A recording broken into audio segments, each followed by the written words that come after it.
How you doing, everyone? This is Matthias Atva from Direct Dreadnought, your Dreadnought PS4 replay guy. Well, I'm out of town currently for work, so I pre-uploaded this video last weekend right after I posted my No Mercy Gora replay, 17-0, pretty good. If you haven't checked it out, I would. We've been doing a week-long focus on Akula Vector ships, and I think when I get back I'm going to do a few Oberon replays.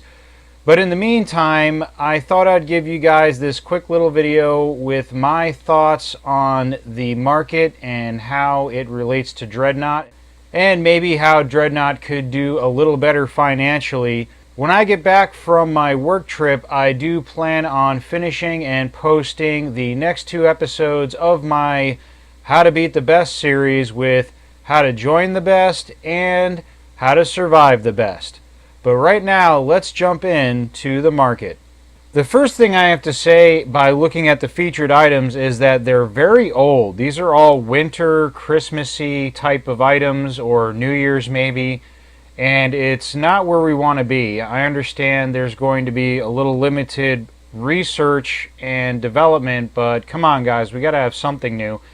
Let's next look at the basics, the currency, like the GP packs offered by Greybox. Now actually I think these are a pretty good deal, and if we look at it right here, we see that they're fairly reasonable. $5 gets you 500 gold, and 500 gold does buy you paint jobs, emblems, and not just for a single ship. That would be, what, 70 gold? But for your entire fleet, whatever ships you may own. So that's a decent price. Going up to $10, we have 1200 GP, so you get 200 bonus. And we see that they progressively stack with more of a bonus as we go higher. For $20, you get 2500. That's enough to get you a decent hero ship, except for maybe some of the very top tier ones, or several cosmetic upgrades. And then we have $50, we get 6500. That's enough to get a whole bunch of cosmetic upgrades plus a hero ship, and get yourself some little extras on the side, or maybe convert some currency. And then we have $100 with 14,000 gold. Personally, I'd like to see the $50 and $100 packs be a little bit higher of a bonus for gold, but I think that's pretty reasonable considering how much some of us play this game, and it is a free-to-play game after all, so I'm not going to complain too much about the gold. Now we move on to credits. I don't think credits are that much of a value. However, if you're in a pinch, I think I spent 100 gold one time to get a good stack of $10,000 worth of credits, and that got me, I think, a module I wanted really bad. XP conversion, I don't think that's a good value. I think it's kind of a ripoff, to be honest. But I do keep my XP clear, so I'm guilty of that. We look over here with bundles now, and I think some of these bundles are absolutely fantastic. As far as the paint jobs go, for 500 to 600 gold, you can equip every ship you own, period, with various paint jobs. The same with emblems and decals. And some of the ships we have here for 1,000, 1,200 gold. And this big Sinley Bay Defender pack is pretty expensive at 9,000, but the rest of them are a really good value, so I like those.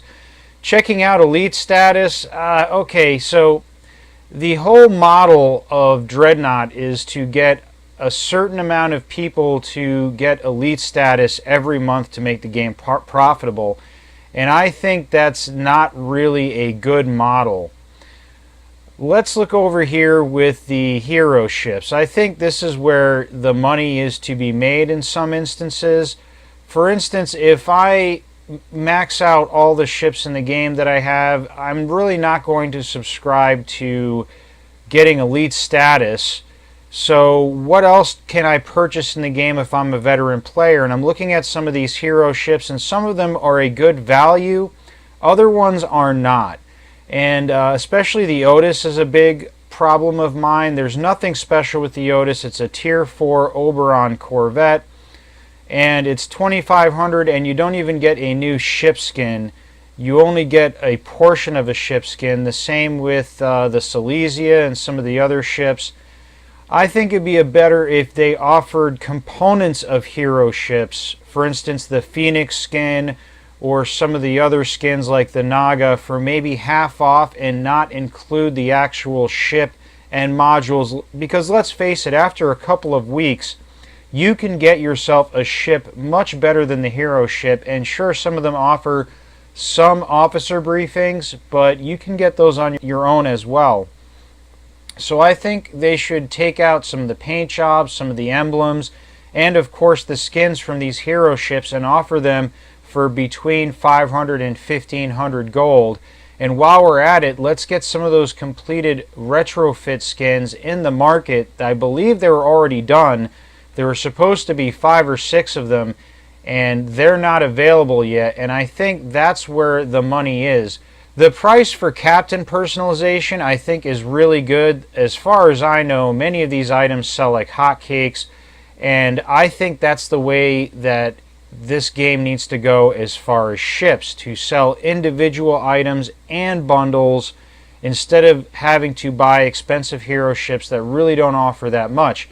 I think what's holding people back is that they don't want to spend money on a hero ship when their ships are better. And I think that if they could just grab the skin, they would, instead of not spending any money at all. And right now, with so many players getting to such high level, I'm not sure the elite status model is going to keep the game as profitable as it needs to be. Let's face it, the game is no spring chicken, and it's not going to last forever. But in the meantime, if we could give value to the customer and give them other means of spending money besides elite status, I think the game would be much better off for it. And let's face it, when your business isn't making great sales, you want to put items up for sale. That increases demand for the item. And these items are post-scarcity. It's not like you're going to run out of the coating to offer people. So I think the best thing to do would be to lower the price of many items, probably substantially in the case of some, and start splitting these bundles or splitting the hero ships and offer them at a much reduced price so people can pick and choose what they want to buy, kind of like a salad bar, and get much needed revenue back into the game. Well, I just want to do a quick video on what I think would be some positive market changes. And I'll be back in a couple of days and we'll get the 2 continuation videos to How to Beat the Best series. And then after that, we have some nice Oberon replays for next week. Alright, well, that's it from me for now. And I'll see you soon in Sinley Bay.